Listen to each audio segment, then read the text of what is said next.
काँग्रेस नेत्या शीला दीक्षित उत्तर प्रदेशमध्ये काँग्रेसच्या मुख्यमंत्रीपदाच्या उमेदवार, ब्राह्मण मतांसाठी काँग्रेसची खेळी.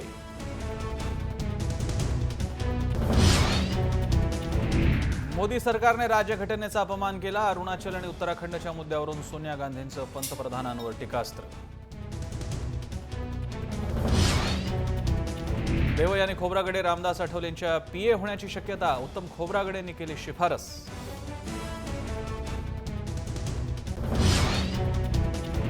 डॉक्टर मनीष महाजन यांचा आत्महत्येचा प्रयत्न. आरोग्यमंत्री दीपक सावंत यांचे पीए सुनील माळी मानसिक छळ करत असल्याचा आरोप. राज्यातल्या प्रमुख शहरांवर लोन वुल्फ हल्ल्यांचं सावट. परभणीत अटक केलेल्या संशयित दहशतवाद्याकडून धक्कादायक माहिती.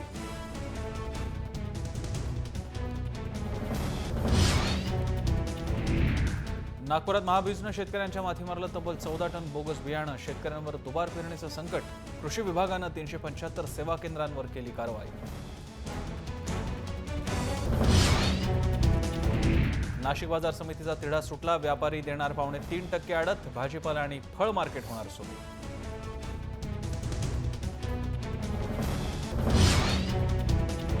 दादरमध्ये किरकोळ व्यापाऱ्यांनी पुकारला बेमुदत बंद. आडत देण्यावरून शेतकऱ्यांची अडवणूक, तर एपीएमसीची आडतीबाबत शनिवारी बैठक.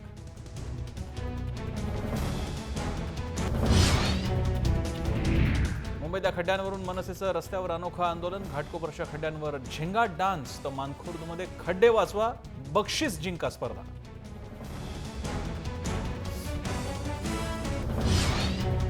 आणि चंद्रभागेतिरी जमला वैष्णवांचा मेळा. विठुरायाच्या भेटीसाठी लाखो वारकरी पंढरपुरात. उद्या एकादशीची आता ओढ.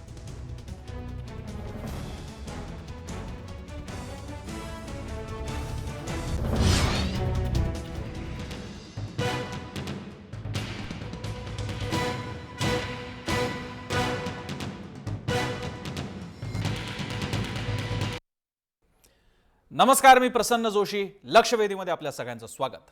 उत्तर प्रदेश देशातल्या अनेक महत्त्वाच्या राज्यांपैकी एक राज्य, ते राज्य ज्या राज्यातून पंतप्रधान पदाचा रस्ता जातो, ते राज्य ज्याने आतापर्यंतचे सर्वाधिक पंतप्रधान दिले, आणि ते राज्य की ज्यानं राम जन्मभूमी आंदोलनाच्या निमित्तानं भाजपला सत्तेच्या सोपानापर्यंत पोहोचवलं, त्या उत्तर प्रदेशला जे एकेकाळी काँग्रेसच्या ताब्यातून निसटून गेलेलं आहे, पुन्हा ताब्यात घेण्यासाठी काँग्रेसनं आता पूर्ण शक्तीनिशी उतरायचं ठरवलंय.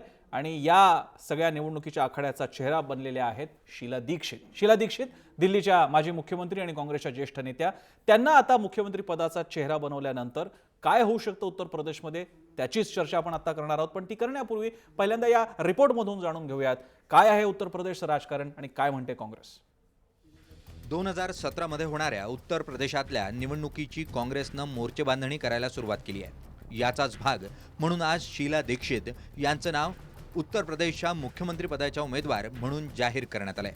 दिल्लीवर 15 वर्ष सत्ता गाजवल्यानंतर शीला दीक्षित यांना 2013 सालच्या दिल्ली विधानसभा निवडणुकीत अरविंद केजरीवालांकडून मानहानीकारक पराभव स्वीकारावा लागला होता. त्यानंतर काँग्रेसनं दीक्षित यांची केरळच्या राज्यपालपदी नियुक्ती करून बोळवण केली होती. देशाच्या राजकारणात महत्त्वाची भूमिका बजावणाऱ्या उत्तर प्रदेशमधला ब्राह्मण चेहरा म्हणून शीला दीक्षित यांना पुढे करण्यात आलंय. शीला दीक्षितांचं सासर यूपीतलं. त्यांचे सासरे उमाशंकर दीक्षित हे यूपीतले प्रभावशाली नेते होते आणि जातीय समीकरणातला महत्त्वाचा असा ब्राह्मण चेहराही होते. शीला दीक्षितांच्या याच पार्श्वभूमीचा पुरेपूर वापर करायचं काँग्रेसनं ठरवलंय. त्यामुळेच काँग्रेसचे मीडिया स्ट्रॅटेजिस्ट प्रशांत किशोर यांनी शीला दीक्षितांचं नाव पुढे केलंय. मध्य आणि पूर्व यूपीत ब्राह्मण समुदाय अतिशय प्रभावशाली आहे.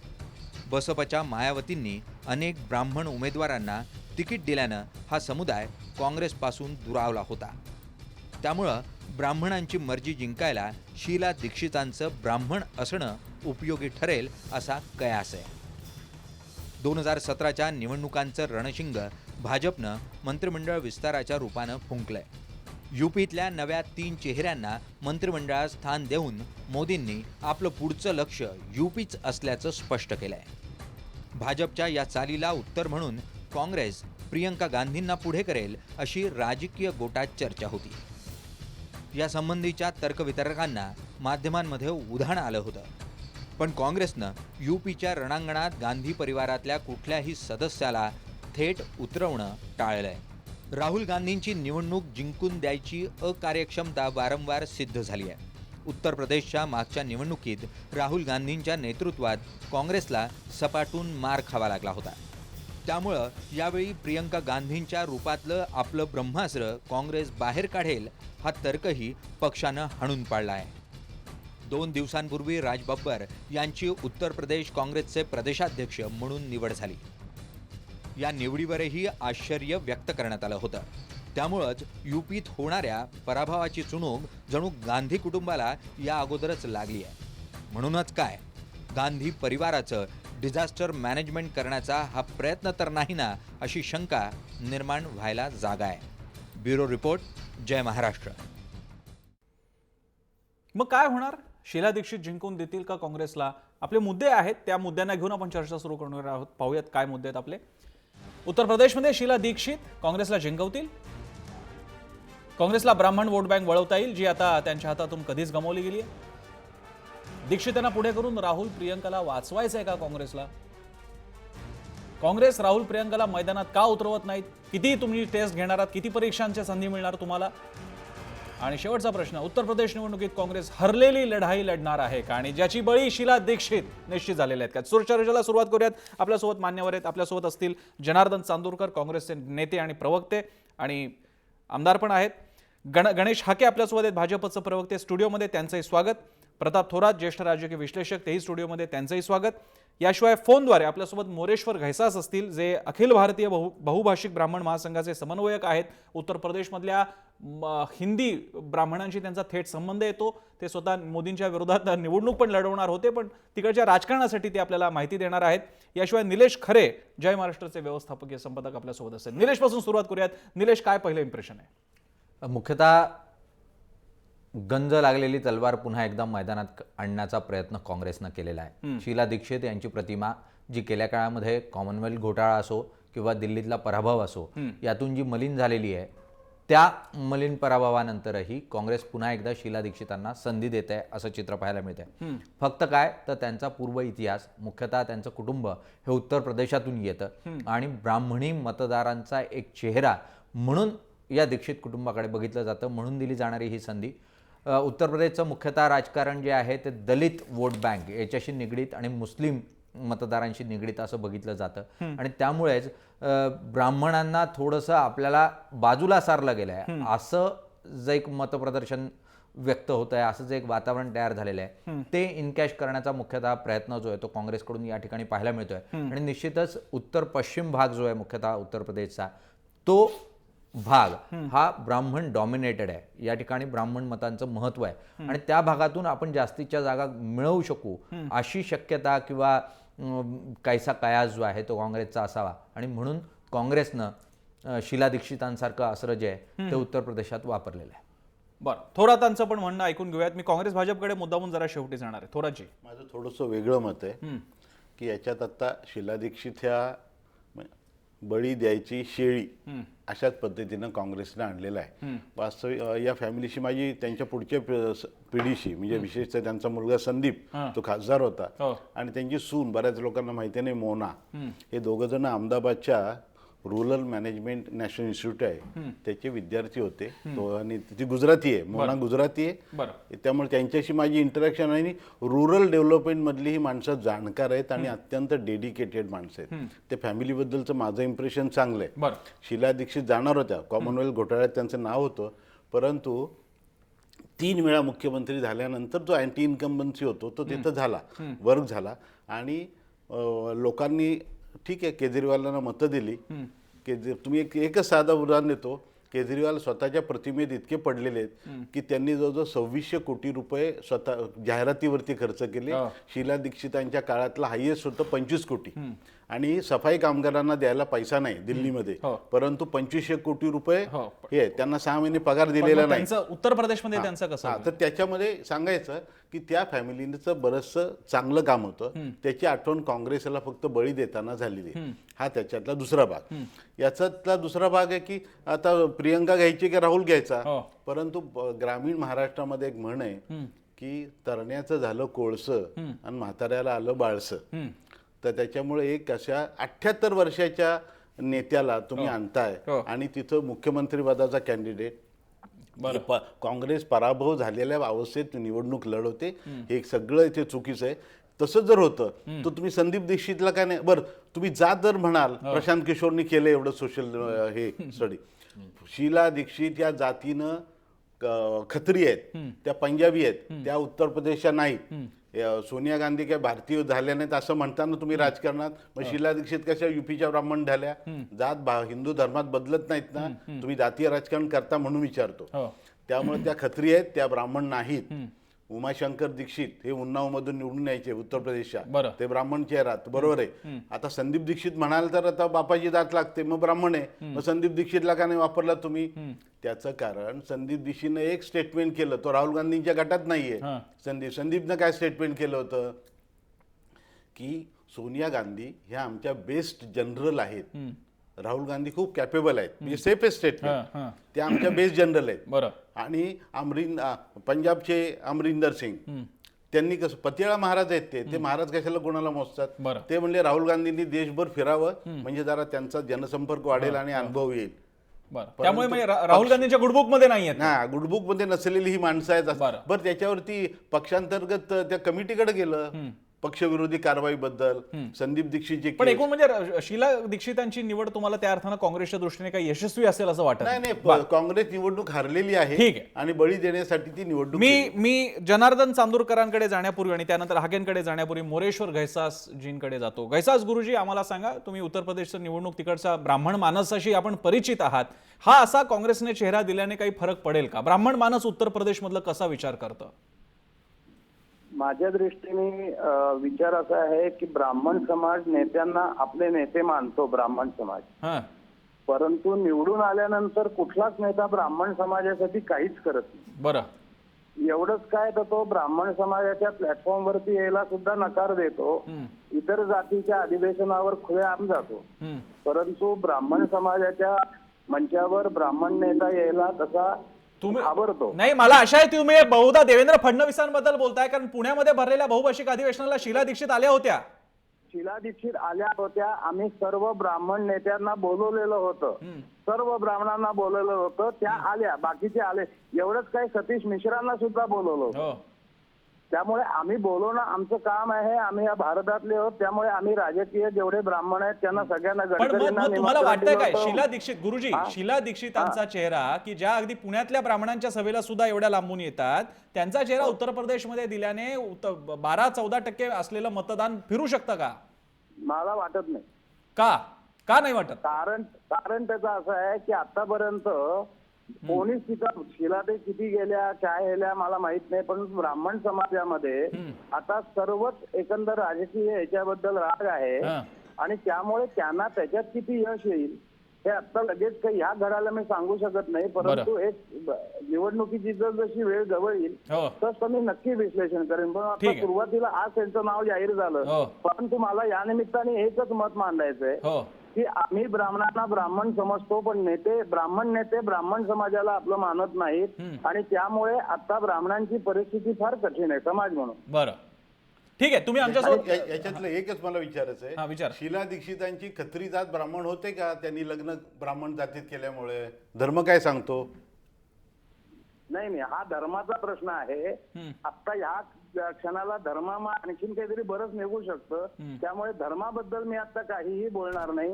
आता राजकीय जो विचार चालू आहे त्याच्यात, कारण धर्म नाही, पण ठीक आहे. मला नाही दीक्षित घैसा सर, त्यांचा प्रश्न असा नव्हता, पण त्या प्रश्नाचं उत्तर मी तुम्हाला धर्म आणि रूढी परंपरानुसार मी तुम्हाला देतो.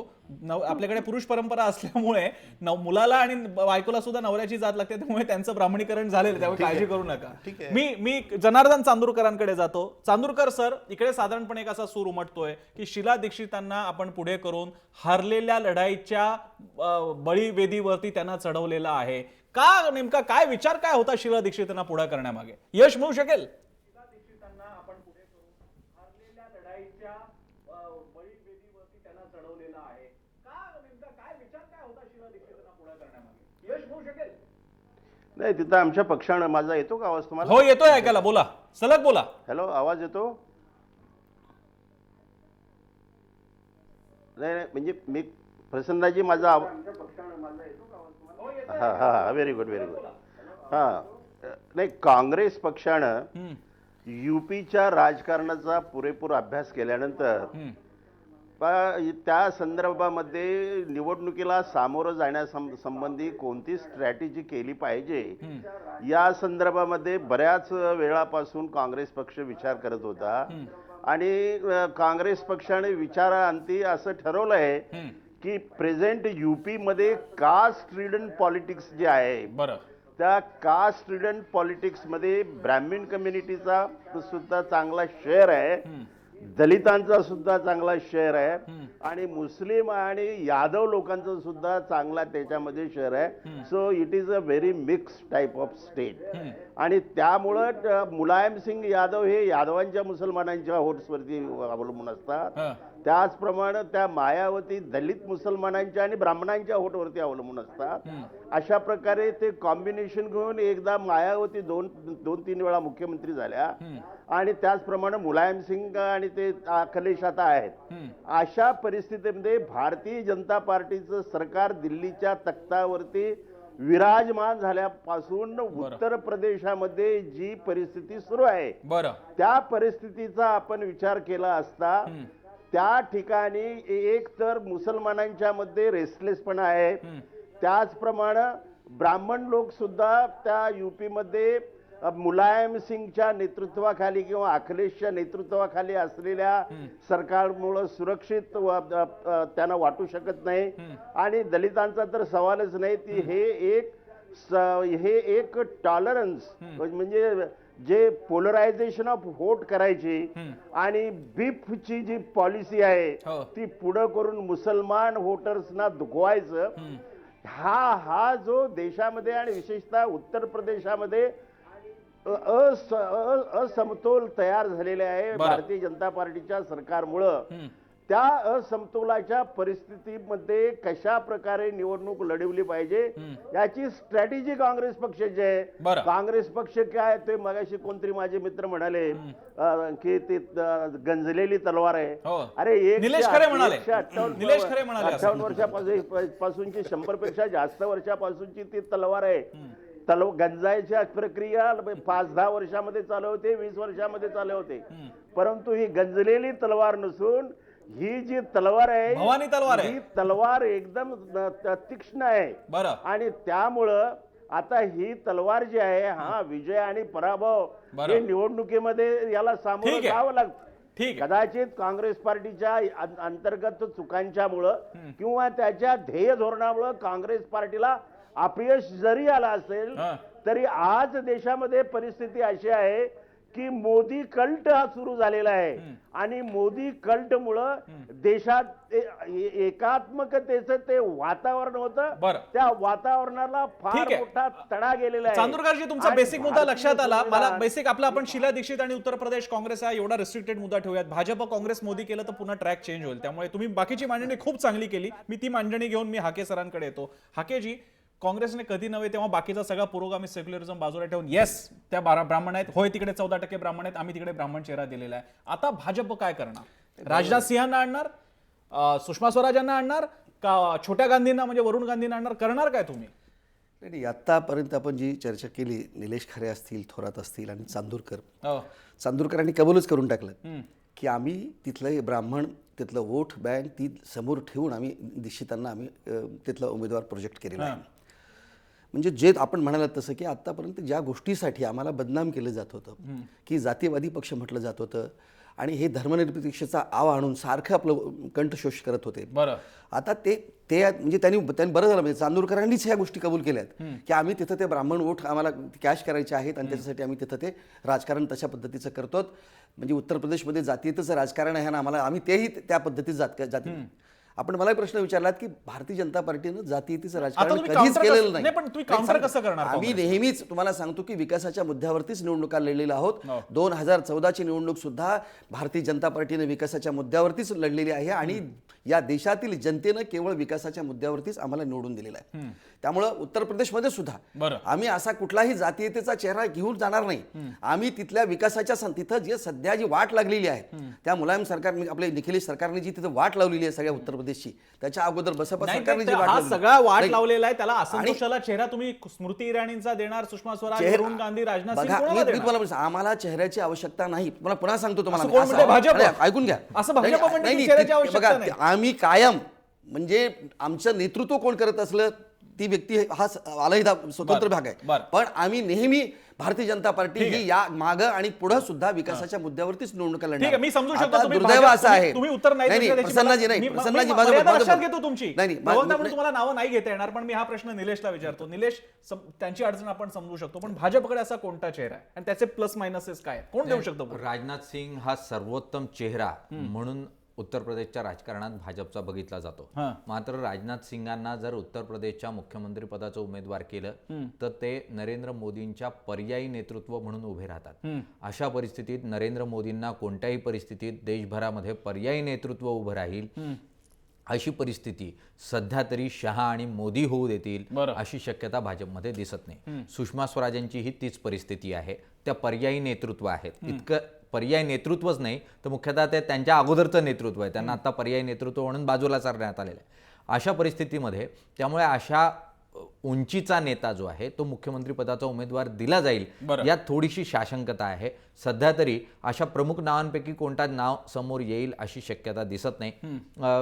त्यामुळे आत्ता तरी कोणतेही पत्ते भाजप खुले करेल अशी परिस्थिती नाही. थोराजी, याच्यातली पुन्हा दोन नावं, एक स्मृती इराणी आणि वरुण गांधी, त्यांची पण नावं चर्चेत होती. त्यांना एक संधी होती.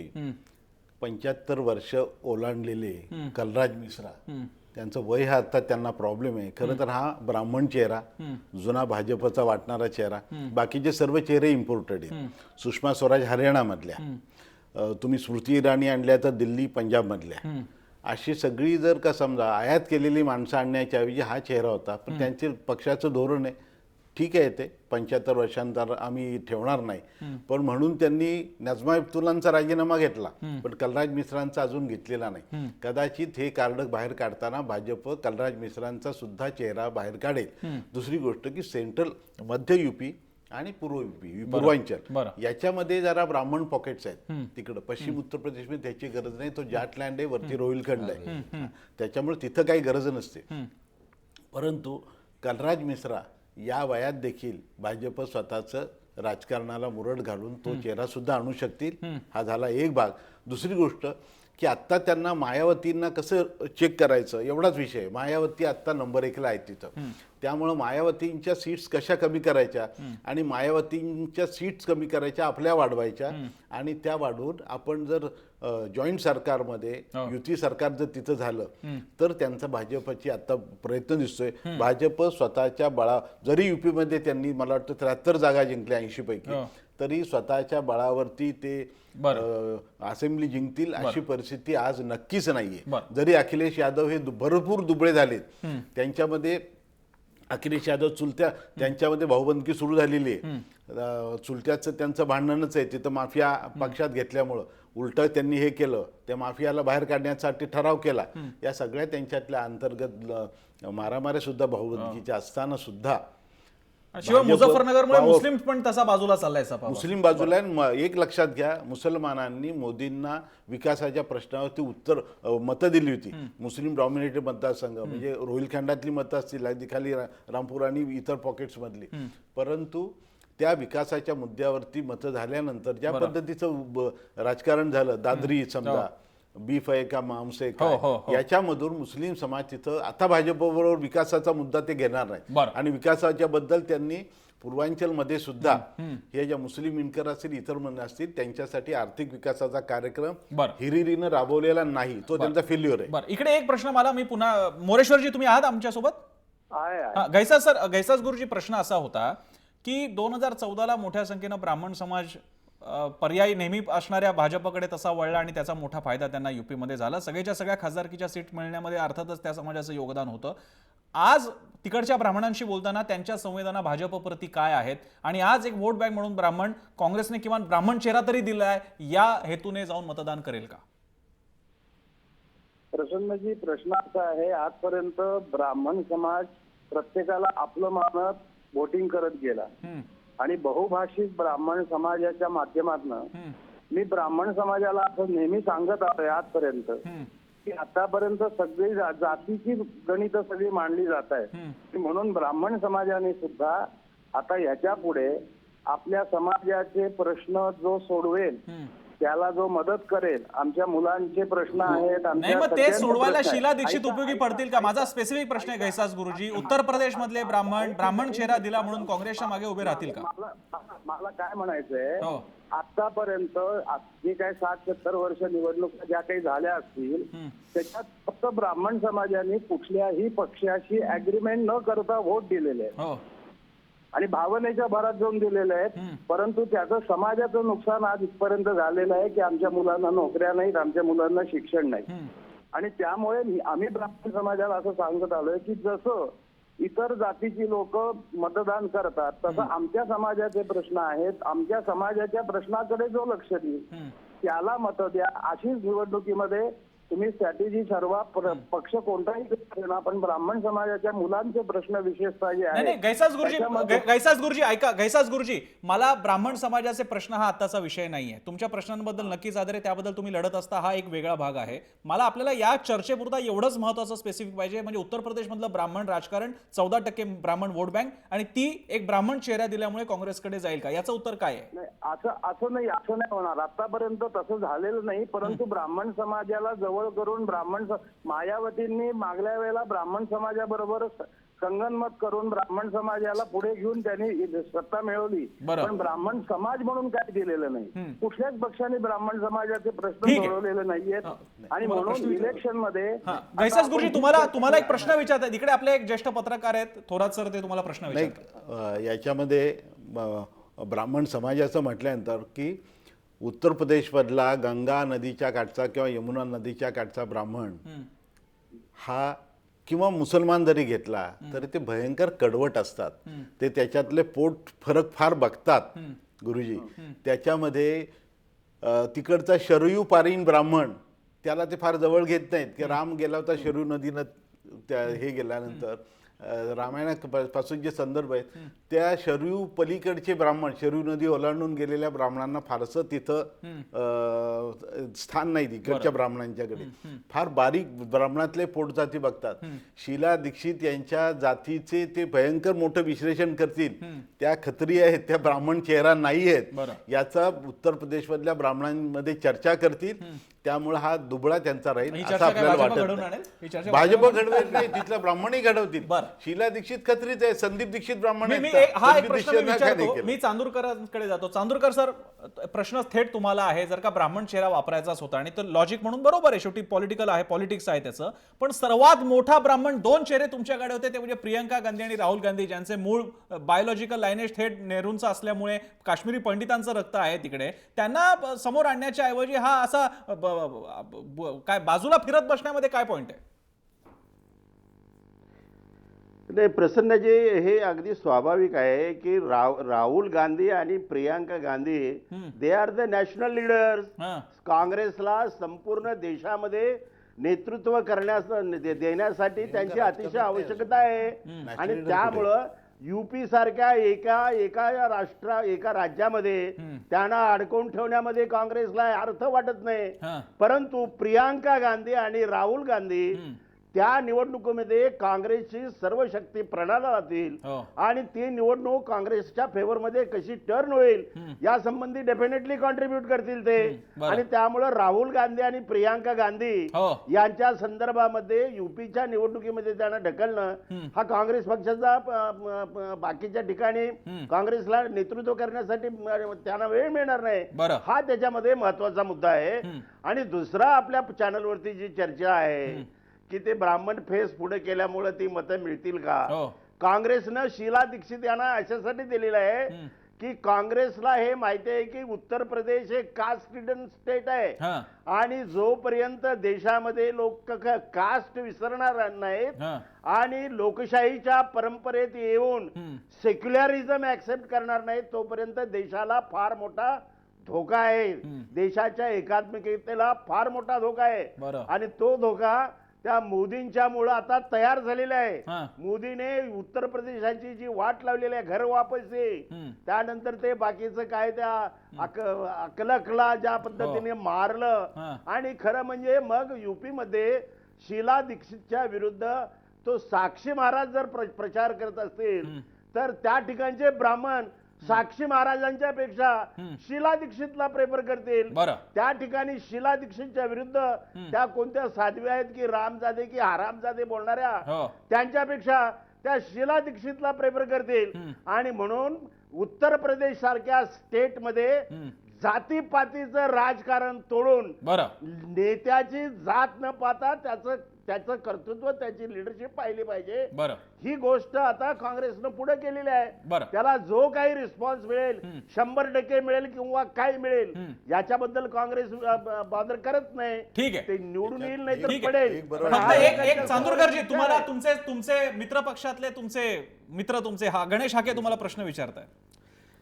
चांदूरकर साहेबांनी फार प्रामाणिकपणे कबूल केलं की तिथे जे आम्ही निवडणूक म्हणजे शीला दीक्षितला जे प्रोजेक्ट करतोय तर ते जात बघून करतोय म्हणून. पण थोरातांनी म्हटल्याप्रमाणे तिथेही त्यांचा तो भोपळा फुटणार आहे, कारण दीक्षित काही हा ब्राह्मण नाही आहे. बरं का, दुसरी गोष्ट अशी की आतापर्यंत काँग्रेसनं दलित आणि मुस्लिमांची वोट बरं का एक वोट बँक म्हणून अशाच पद्धतीनं त्यांना दिशाभूल करून फसवून त्यांची आतापर्यंत मतं घेऊन बरं का की आतापर्यंत त्यांनी काँग्रेसने सगळीकडे अशा पद्धतीची सत्ता आणलेली होती. त्यांनी आता या देशातल्या दलितांनी आणि मुस्लिमांनी सुद्धा काँग्रेसकडे पाठ फिरवलेली आहे.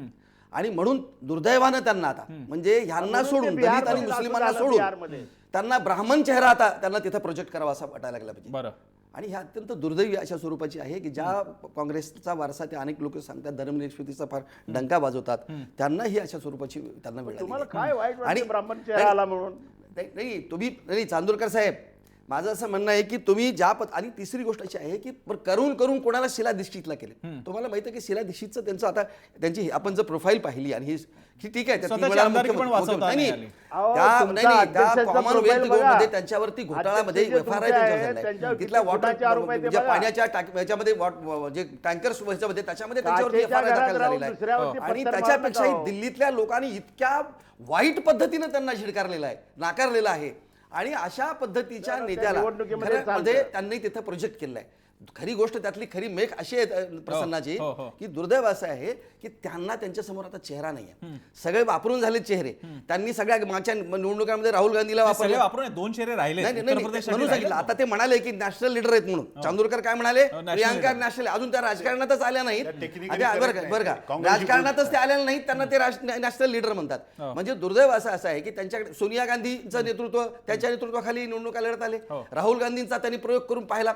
आणि खरं म्हणजे सोनिया आणि राहुल गांधी हे उत्तर प्रदेश मधून निवडून आलेले खासदार आहेत, ते तिथले लोकप्रतिनिधी आहेत. खरं म्हणजे त्यांनी त्यांचा चेहरा दिला असता त्यांना पण त्यांचे काय झाले, त्यांच्या पायाखालची वाळू घसरलेली आहे. देशामध्ये जी पिछे हाट सुरू आहे काँग्रेसवाल्यांची, कारण हापसामध्ये त्यांना विश्वास हा कोणाच्याच वरती राहिला नाही, त्यांच्या लोकांच्या वरती विश्वास राहिला नाही. आता आपण जर आता उत्तराखंड मधली, अरुणाचल मधली परिस्थिती पाहिली, तिथले सगळे लोक त्यांचे फुटून म्हणजे बाजूला चाललेले आहेत. आता तेलंगणामधले ते खासदार त्यांनी म्हणजे काँग्रेसचे खासदार त्यांनी सुद्धा त्यांचा त्याग केलेला आहे. तिथले आमदार आहेत, तिथले विद्यमान आमदार त्यांनी म्हणजे पक्षातले लोक सोडून चाललेले आहेत. आणि मग असं कुणीतरी जुना जाणता एखादी आपल्याला विश्वास वाटेल अशा स्वरूपाची व्यक्ती तिथं आपलं मुख्यमंत्री पदाचा उमेदवार द्यावा हा. आणि ते गेल्या बळी तर त्यांचा बळी जाईल, आपल्याला त्याचं फारसं काही असणार नाही. राहुल गांधी, प्रियांका गांधीला जर आपण तिथं केलं तर तिथं निश्चितपणे, कारण तिथं हे मुळात प्लेयरच नाहीयेत. उत्तर प्रदेशमध्ये काँग्रेस हे प्लेयरच नाहीये. नाही, भाजप तरी असा काय, म्हणजे भाजपला जागा मिळाल्या, भाजपला जागा असा दावा नाही. सभेत 3ऱ्या नंबरवरती तुम्ही आहात. बघा आम्ही मोठा प्लेअर तुम्ही पण नाही. मी मुद्दाम असं म्हटलं की ज्या पद्धतीने, म्हणून आम्ही म्हटलं की त्यांनी ज्या पद्धतीने प्रोजेक्शन सुरू आहे तिथं ते स्पर्धेतच नाहीयेत.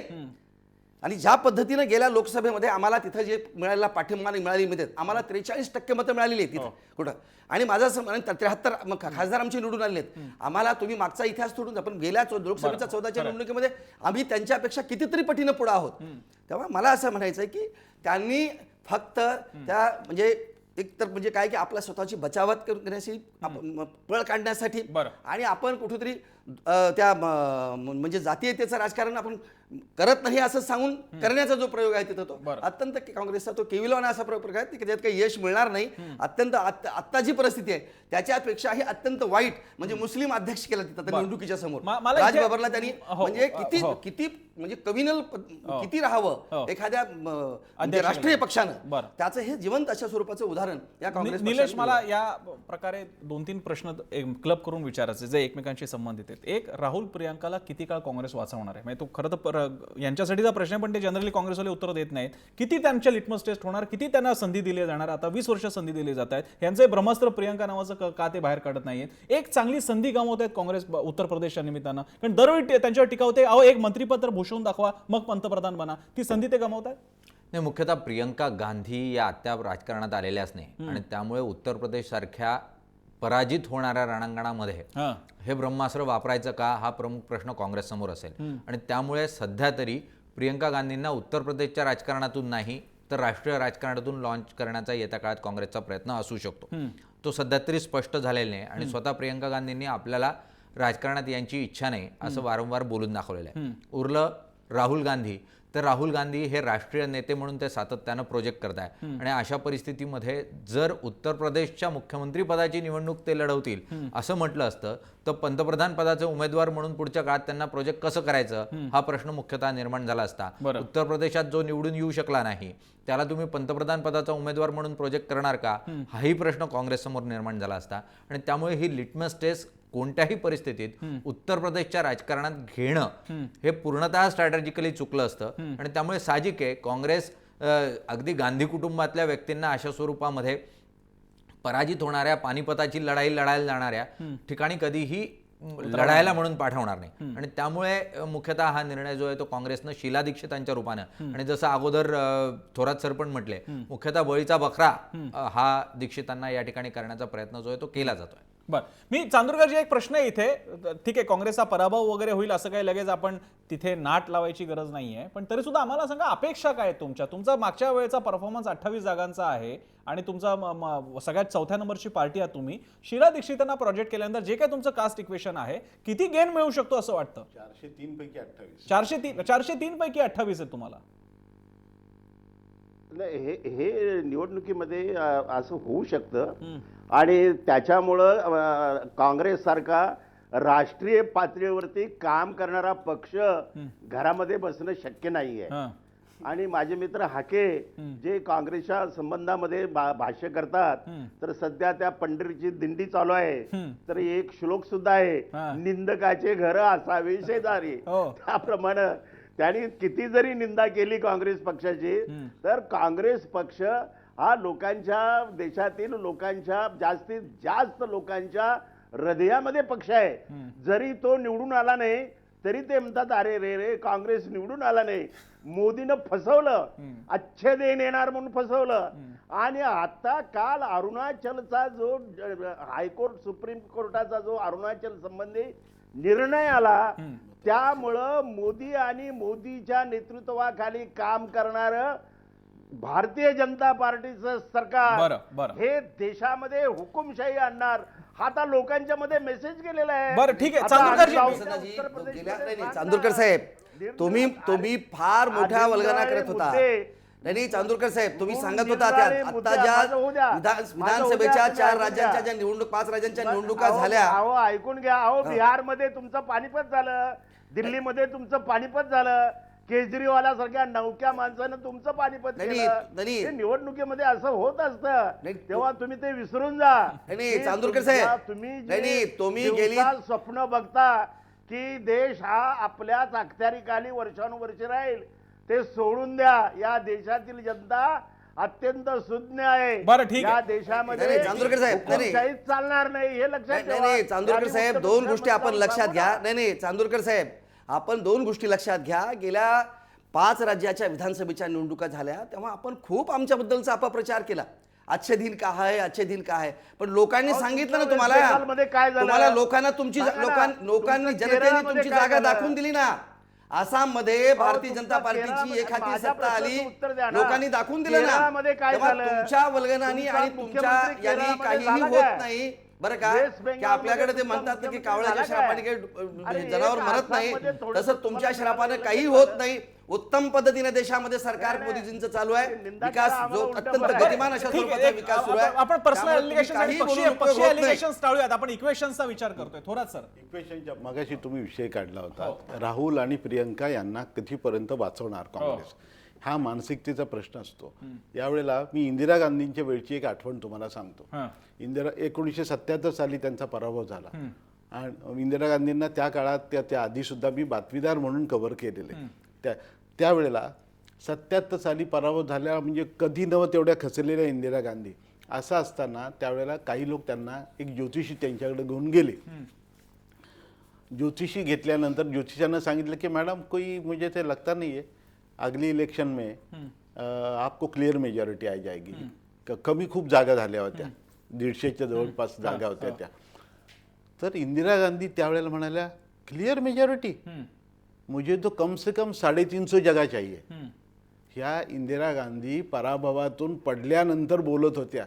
त्यामुळे इलेक्शन किंवा क्रिकेटचा सामना असेल एखादा, पण हा इथं जिंकावा लागतो. हा जिंकण्याची मानसिकता काँग्रेसमध्ये कुठेही दिसत नाही.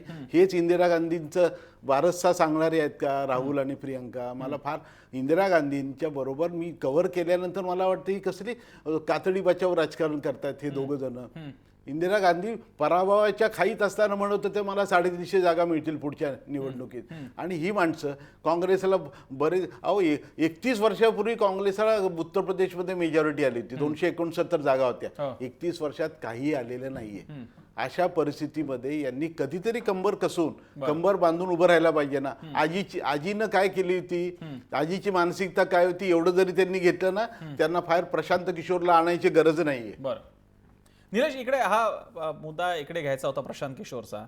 प्रशांत किशोरची याच्यामागे खरंच किती स्ट्रॅटेजी हा वादाचा मुद्दा आहे. पहिल्यांदा असं एक मध्ये सुरू केलं होतं की त्यानेच पहिल्यांदा प्रियंका गांधीचं नाव सोडायला सांगितलेलं आहे, नंतर त्यानेच राहुल गांधींचं नाव सुद्धा सुचवायला सांगितलं होतं आणि आता त्याच्याच नावाने खपवलं जातं की शीला दीक्षित त्यांच्या नावानेवरनं आणण्यात येत आहे. खरोखर अशा पॉलिटिकल मॅनेजर्सनी सुचवलेल्या गोष्टींमुळे यश मिळण्याच्या बद्दलचा जो काही एक समज आहे तो कितपत खरा आहे? एक पत्रकार म्हणून या पॉलिटिकल मॅनेजर्स तू सुद्धा पडद्यामागचे बघितलेले आहेत, खरंच त्यांना जमिनीवरचं इक्वेशन बघून ते करू शकतात का या गोष्टी? नाही, मुख्यतः पॉलिटिकल मॅनेजर कधी लागतो ज्यावेळेला तुमचं नेतृत्व हे जमिनीवर काय चाललंय किंवा पक्षाला कशा स्वरूपाची स्ट्रॅटेजी आखायची आहे त्याचं योग्य नियोजन तुमच्या नेतृत्वात नसतं. त्यावेळेला अशा नियोजकांची गरज पडते आणि त्यामुळे प्रशांत किशोरांची या ठिकाणी नेमणूक जी आहे ती काँग्रेसने उत्तर प्रदेशसाठी केलेली आहे. पण त्या अगोदर बिहारमध्ये प्रशांत किशोर हे यशस्वी ठरलेले आहे नितीश कुमारांसाठी. त्या अगोदर इतकंच नाही, भाजपनेही प्रशांत किशोरांना काही प्रमाणावर अशा स्वरूपात वापरलेलं आहे. त्यामुळे मी ज्या मुद्द्यावर गणेश हाके अगदी बरोबर म्हणत होते ते त्यांनाही काही प्रमाणावर लागू पडतं. पण ठीक आहे, प्रशांत किशोर यांचं मॅनेजमेंट यशस्वी ठरलेलं आहे आणि ते काँग्रेसनं अंतिमतः एक्सेप्ट केलेलं आहे. काही प्रमाणावर पक्षाचं कॉर्पोरेट स्ट्रक्चर तयार करण्याचा प्रयत्न जो आहे तो काँग्रेसनं चालवला आहे आणि त्यातून शीला दीक्षितांचं नाव आलेलं आहे. अगदी कमी म्हणजे 28 जागा आहेत आता काँग्रेसकडे. त्या कमी होऊन किती होतील किंवा वाढतील किती यात काही खूप जास्त फरक पडेल अशी परिस्थिती काँग्रेसच्या दृष्टीनं नाही आहे. काँग्रेस काही अगदी 60-70 जागांवर जाईल अशी परिस्थिती बिलकुल नाही. आणि त्यामुळे ज्या काही जागा वाढायच्या आहेत त्या थोड्याफार प्रमाणावर वाढायच्या आहे आणि त्या वाढवणं हे प्रमुख लक्ष जे आहे ते प्रशांत किशोरांचं दिसतंय. जे प्रमुख 2 पॉकेट्स आहेत ज्या ठिकाणी ब्राह्मण मतं जास्त आहे ती काँग्रेसच्या वाट्याला जर आली तर काँग्रेसचं मतदान वाढू शकतं आणि त्यातून जागा वाढू शकता. हा प्रयत्न मुख्यतः या ठिकाणी पाहायला मिळतोय. थोडा सर इकडे एक फक्त मुद्दा आहे, आपण काँग्रेस सेंट्रिक ही चर्चा आहेच कारण काँग्रेसचाच विषय आहे, पण या सगळ्याचे रिपरकेशन्स, या सगळ्या निर्णयाच्या, या सगळ्या गणिताचे रिपरकेशन्स सपा बसपा या पार्टीच्या दृष्टीने कसे असतील आणि भाजपा सुद्धा? सपा बसपाचे काय दोनच प्लेयर आहेत अशी परिस्थिती आहे. सपा आणि बसपा. तिथे चेन्नई सारखं होईल, एक रिजिम गेली की दुसरी रिजिम येते अशाच पद्धती आता तरी तशीच पद्धत आहे. आता तरी म्हणजे लोकसभेला लोकांनी उत्तर प्रदेशा मोदींना दिलेली मतं ती काय ती भाजपचं नाही, भाजपचं इन्फ्रास्ट्रक्चर तिथं डळमळीत झालेलं आहे. आता याच्यातला भाग आहे. त्याच्यात मायावती अग्रेसिव्हली त्यांचं स्ट्रक्चर त्यांना तर किती अपशकुन केले तरी ते करतायत. अखिलेश यादवनं आता लक्षात यायला लागले की आपले बापजादे चुलते या कोंडाळ्यात अडकून आपल्याला स्वतःची इमेज किंवा मी चांगलं काम केलं हे दाखवता येणार नाही. त्यामुळे अखिलेश यादव तिथं डिस्टर्ब आहेत. परंतु अखिलेश यादव यांचा स्टॉक भरपूर खाली आहे, मायावतींचा वरती आहे. परंतु त्यात दुसरी भाग बघा, काँग्रेस कधी यादव मतांचा विचारच करत नाही. 14% मतं आहेत ती. मुलायम सिंगांनी सुद्धा ती माईक आयडियल हे होतं की मुस्लिम आणि यादव याच्यामध्ये ती 14% ही 15% मदत ते निदान एकत्र करून विचार करत होते. काँग्रेसने इतकी निवडणूक हरल्याची हे आहे की ते यादव मतामध्ये आम्ही फोड करू. यादव मत म्हणजे काय फक्त मुलायम सिंगांचा घराणा होतो का? हा, तो घराण्याच्या पेक्षा सुद्धा बाहेर यादव आहेत ना, ते यादव हे गोळा म्हणजे जो करायला तयार विचार नाही. काँग्रेस महाराष्ट्रात करते की मराठा म्हणजे राष्ट्रवादी काँग्रेस नव्हे, तो विचार ते उत्तर प्रदेशमध्ये नाही करत आहेत. दुसरा भाग असा तुम्ही प्रशांत किशोर आणले, आपण काहीतरी कॉमन सेन्सनी राजकारण चालतं. अमेठीमध्ये आता त्यांनी डिस्टर्ब कुणाला केलं? प्रांताध्यक्ष केला नाही ते त्यांचे संजय सिंग राजे, अमेठीचे राजे, हे भाजपची वारी करून आलेले आहेत. हा, भाजपची वारी करून आलेले संजय गांधींना पाडलेले उमेदवार आहेत ते आणीबाणीच्या काळात 77च्या निवडणुकीत. आज संजय सिंग डिस्टर्ब आहेत. मी का नको? संजय तुम्हाला लोकल चेहरा नको, बब्बर बाहेरच्या राज्यातले त्यांना तुम्ही आणता, तिकडं शीला दीक्षित बाहेरच्या राज्यातल्या त्यांना आणता. मग मी काय केलं, मी भाजपचा वर्चस्व चालू असताना सुद्धा जर मी या तुमच्या काँग्रेसमध्ये येत असेल आणि मला तुम्ही काहीच देणार नसाल तर काय करायचं? अमेठीची राहुल गांधींची पुढची निवडणूक त्यामुळे धोक्यात आहे. संजय सिंग डिस्टर्ब आहेत. मग ही स्ट्रॅटेजी कॉमन सेन्स हे प्रशांत किशोर लावणार आहेत का? त्याच्यासाठी नेतृत्वच लागतं. मला चांदूरकरांकडे जाण्यापूर्वी एक प्रश्न मला हाकेंना आहे, आणि तो प्रश्न हा भाजपच्या भाषेतला आहे. कारण 2014 आणि दर लोकसभा निवडणुकीला भाजप म्हणतं आमचे लालकृष्ण अडवाणी तुमचे कोण, आमचे नरेंद्र मोदी तुमचे कोण. आज काँग्रेसने तुमच्यासमोर हा प्रश्न इनडायरेक्टली टाकलेला आहे, आमच्या शीला दीक्षित तुमच्या कोण. भाजपकडे काय उत्तर आहे याचं? नाही, आमच्या कोण म्हणजे हा माझं असं म्हणणं आहे की आता थोरात जे म्हणाले ना की तिथली परिस्थिती फारशी काही भाजपची समाधानकारक नाही असं ते म्हणाले. पण तुम्ही पण धरून चालेल की तुम्ही सुद्धा एका हरलेल्या लढाईला म्हणजे तुम्ही मान्य करता? नाही, मी तेच सांगतोय. भाजपची स्थिती काँग्रेस प्रसन्नाजी, मी तेच सांगतो, त्यांचं म्हणणं मत मी खोडतो आहे. मी आता 1 महिन्यापूर्वी मी उत्तर प्रदेशमध्ये 4 दिवस जाऊन आलेलो आहे. मी फिरलेलो आहे तिथं, आणि तिथली जी मानसिकता लोकांची जी आहे ती यादवांच्या विरोधात निश्चित आहे. आणि याचा अर्थ ते मायावतीकडे त्यांचं फेवर आहे असं अजिबात नाही आहे. त्यांना पर्याय हवा आहे, त्या सर्चिंग की उत्तम अशा स्वरूपाच्या पर्यायाच्या शोधात तिथली उत्तर प्रदेश जनता आहे. म्हणूनच म्हटलं तुम्हाला की तिथं उत्तर प्रदेशमध्ये भारतीय जनता पार्टी हा एकमेवच पर्याय आहे. आणि मी तुम्हाला नाही, मी सांगितलं ना तुम्हाला, सुरुवातीलाच मी तुम्हाला सांगितलं की आम्ही चेहऱ्याच्या वरती निवडणुका लढत नाही. आम्ही 2 गोष्टी तुम्हाला सांगितलं की विकास ह्या मुद्द्यावरतीच आम्ही निवडणुका लढतो. आणि उत्तर प्रदेशमध्ये सुद्धा ज्या देशात मी तुम्हाला पुन्हा सांगितलं की ज्या पद्धतीने आम्ही विकास करतोय, जे प्लॅनिंग आहे, आणि युपीच्या उत्तर प्रदेशाचं सुद्धा प्लॅनिंगच्या संदर्भामध्ये भारतीय जनता पार्टी, आता अमित शहा साहेबांनी आमचे राष्ट्रीय अध्यक्ष आहेत, त्यांनी त्याचं प्लॅनिंग केलं. काशी सोडा, वाराणसी सोडा, उत्तर प्रदेश सोडा, ज्या दशाश्वमेघाचा सुद्धा विकास, दशाश्वमेघ घाटाचा विकास नाही करता आला, तुम्ही कोणाचा चेहरा घेऊन जाणार आहात उत्तर प्रदेशमध्ये? मी तुम्हाला प्रसन्नाजी पुन्हा सांगतो, तुम्ही जसं यांनी चेहरे देऊन बरं का, मुस्लिम विणकरांचे चेहरे देऊन घराण्यांच्या नावानं, चेहऱ्यांच्या नावानं मत मागणारं भारतीय जनता पार्टी नाही. मूळ प्रश्न असा आहे, जर तुम्ही गेल्या 2 निवडणुका बघितल्या तर तुम्ही प्रत्येक निवडणुकीला मोदींसारखा चेहरा वापरलाच ना. नेतृत्व तुम्हाला सांगतो. आणि भाजपच्या 2014ची निवडणूक सुद्धा निलेश आम्ही विकासाच्या मुद्द्यावरतीच लढलोय. आणि विकासाच्या मुद्द्यावरती तुमच्या भाजपच्या पूर्ण प्रचारामध्ये एकच चेहरा होता. कुठे अडवाणी नव्हते, कुठे वाजपेयी नव्हते, कुठे सुषमा स्वराज नव्हत्या. मी सांगतोय की तेच तुम्हाला मी सांगतोय, अडवाणी किंवा अटलजी नसताना सुद्धा भारतीय जनता पार्टीचा गेल्या वेळा विजय झाला.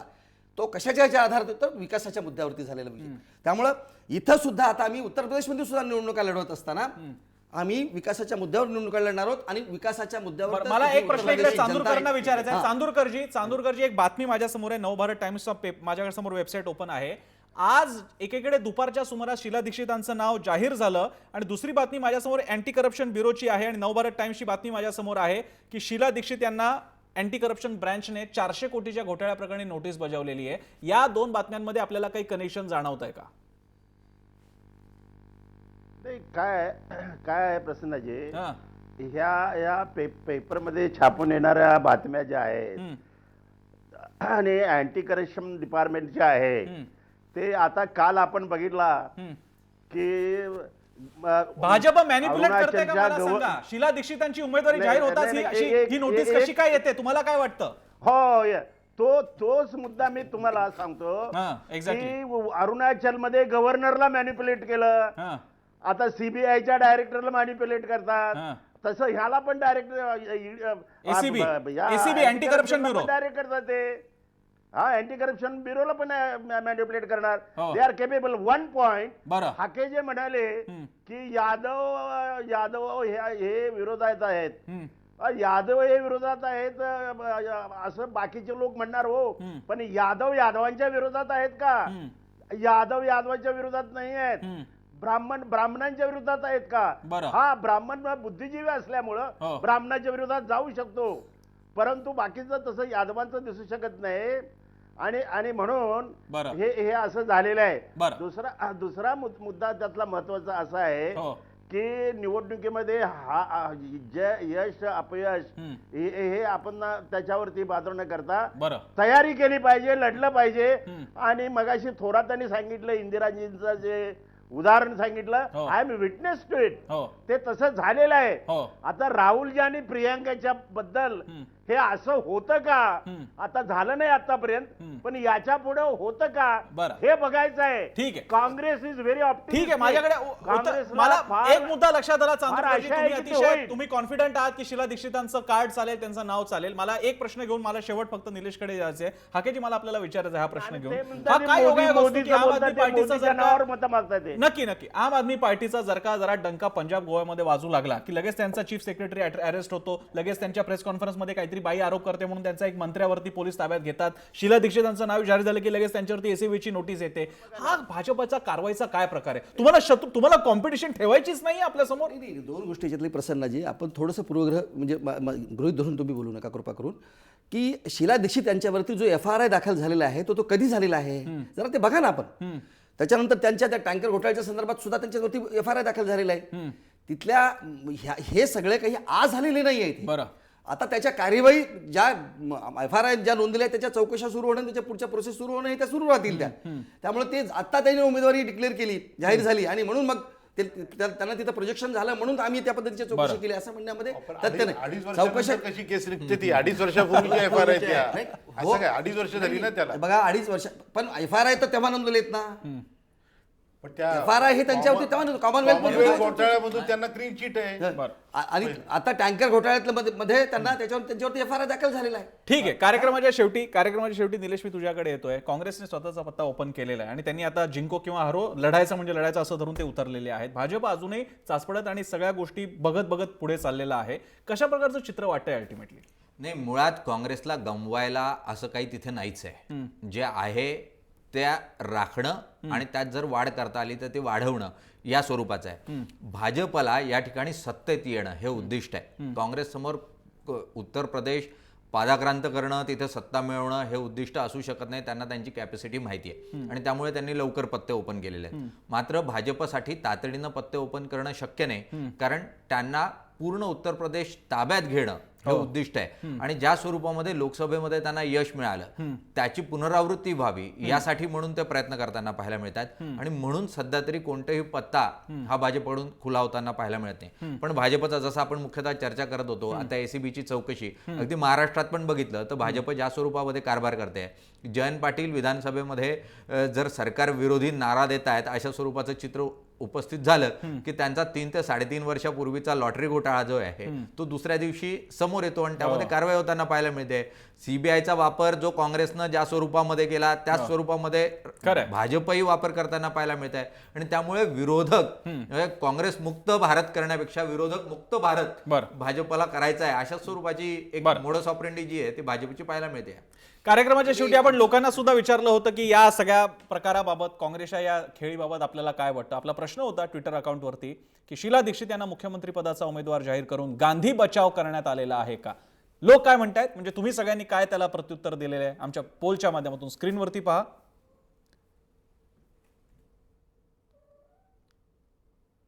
64% लोकांना वाटतंय की हा सरळ गांधी बचाव आहे, काँग्रेसला एक हरणारी लढाई लढते आणि फक्त आता बळीसाठी कोणीतरी जबाबदारी कोणाची तर शीला दीक्षितांची आहे, त्यांनी सिद्ध केलेलं. आणि 36% लोकांना मात्र तसं वाटत नाहीये. चर्चेच्या शेवटी उत्तर प्रदेश हे फार महत्वाचं राज्य आहे. 400 जागा, ते सुद्धा विभाजित उत्तर प्रदेशमध्ये 400 जागांची विधानसभा आहे आणि तेवढ्याच मोठ्या संख्येने असणाऱ्या खासदारकीची सुद्धा संख्या आहे. इथून दिल्लीच्या तख्ताचा रस्ता जातो आणि हा तख्त्याचा रस्ता मिळवण्यासाठी जंग मध्ययुगापासून लढाया सुरू आहेत, प्राचीन काळापासून सुरू आहेत. ही लढाई, हा चक्रव्यूह काँग्रेस भेदणार का? आणि त्यासाठी तेव्हा चक्रव्यूहामध्ये गेलेला अभिमन्यू आणि आज शीला दीक्षितांची सुद्धा तीच अवस्था होणार का? हे मात्र येणाऱ्या निवडणुकीतच बघायला मिळणार आहेत. पण तुर्तास आपण शीला दीक्षित यांच्या निमित्तानं काँग्रेसने एक चेहरा उभा केलेला आहे, त्याला आता भाजप कसा प्रतिसाद देणार एवढं बघणंच आपल्या हातात आहे. चर्चेच्या अखेरीस या सगळ्या मंडळींनी आपल्याला वेळ दिला, सगळ्यांचे आभार. चर्चेमध्ये आपण इथे थांबतोय. पाहत राहा जय महाराष्ट्र.